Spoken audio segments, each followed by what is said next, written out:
இப்ப கமாண்ட்ல ஒருத்தன் கேட்டிருந்தாங்க. ஓகே. பருவமயத்துக்கு வரவங்கள அடிப்பாங்க, அவங்க திட்டுவாங்க, ரொம்ப ஒரு மாரி துன்புறுத்துவாங்க அப்படின்னு சொல்லிட்டு பயந்து கேட்கறாங்க. அதுக்கு என்ன நீங்க அதாவது பார்த்தீங்க அப்படின்னா, ஒரு 1000 பஸ் போகுது இங்கேருந்து சென்னையில. ஒரு 10,000 பஸ் போகுது. எல்லா பஸ்ஸும் ஆக்சிடென்ட் ஆகுது. ஏதோ ஒண்ணு. ஸோ அந்த ஆக்சிடென்ட் ஆன பஸ்ஸ பத்தி தான் எல்லாரும் பேசிக்கிட்டு இருப்பாங்க. மத்த வகையில பார்த்தீங்கன்னா, 9,999 பஸ் நல்லபடியா போயிருக்கும். ஸோ பார்த்தீங்கன்னா, நெகட்டிவான விஷயங்கள் மக்கள்ட்ட பரவுறது சகஜமா ஒண்ணு தான்.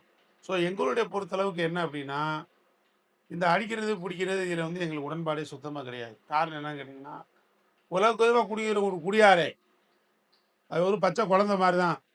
ஸோ அவனுக்கு ஒண்ணும் தெரியாது. சுயநலமா பேசுறான். சுயநலமா பண்றான். அப்படியா கொண்ட ஒரு மனுஷன்.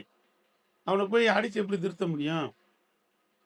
இப்போ ஒரு சின்ன குழந்தை இருக்கு, சேட்டை பண்ணுது. அத அடிச்சு திருத்த முடியுமா? திருத்த முடியாதுல்ல. ஸோ என்ன அப்படின்னா, இதெல்லாம் எங்களுக்கு உடன்பாடே கிடையாது. அவருக்கு அறிவுரையோ, தண்டனையோ அந்த நோயை குணப்படுத்தாது. அந்த குடிப்பழக்கத்திலிருந்து வெளியே வர முடியாது.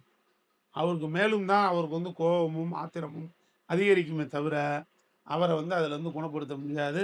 அதில எங்களுக்கு 100% எங்களுக்கு உடன்பாடு கிடையாது. அவர் வழியிலேயே போய் அவர திருத்தி கொண்டு வரணும். அவர் பாஷையிலே பேசணும். பேசி அவர அவருக்கு பிடிச்ச மாரி இது பண்ணி தான் அவர திருத்தி கொண்டு வரணும். இதில தான் எங்களுக்கு முழுமையான உடன்பாடு. மருத்துவம் பிளஸ் கவுன்சிலிங்.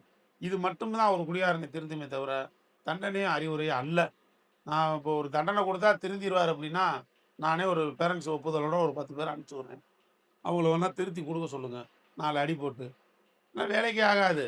அதாவது எத்தனையோ காவல் நிலையங்கள் இருக்கு. நம்ம ஒரு குடியார எத்தனையோ பேர் இருக்கான். அவங்க வேண்டியவங்க யாராச்சும் இருப்பாங்க. இல்ல ஒரு நம்மளே நேரடியா போய், இந்த மாரி ரொம்ப குடிச்சு நம்ம 2 சாத்து சாத்து அனுப்புங்க சார். அவங்களுக்கு புண்ணியமா போகும். அப்படின்னா, அது அவங்க அழகா செஞ்சு குடுப்பான். ஏன்னா குடும்பத்துக்கு நல்லது தான் செய்றோம்ட்டு. 2 சாத்து குடுத்து விட்டாலும் திருந்துவாங்களா? அப்படி திருந்தியிருந்தா எத்தன லட்சம் பேரு திருந்தியிருக்கணும். அதெல்லாம் வேலைக்கே ஆகாது.